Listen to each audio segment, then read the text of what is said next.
Hello there, welcome back to my channel. In today's video, which is by popular request, I will be sharing with you how to make the perfect and tastiest beef jollof in a very simple way. Make this recipe for your family or guests and they will love it.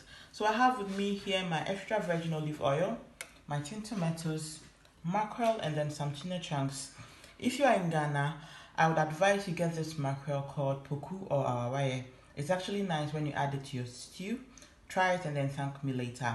I also have with me here my onion seeds, ginger, garlic, my beef, as you can see, have some tomatoes, complete seasoning, beef seasoning, my bell pepper, some shrimps, my pepper, and then my onion. So I couldn't show off the ingredients because they are plenty. I'll be listing the ingredients in the description box in case you want to know. And if you want to know more about this recipe, please stay tuned for more and then watch to the very end. Thank you.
So we are all done. As you can see, it tastes and then looks so amazing. Try this recipe and then let me know what you think. So if you love this video, please don't forget to give me a thumbs up, like, share, and then subscribe. Thank you all for the love and also for always watching and then sharing my videos. I appreciate them all. See you in my next video. Bye.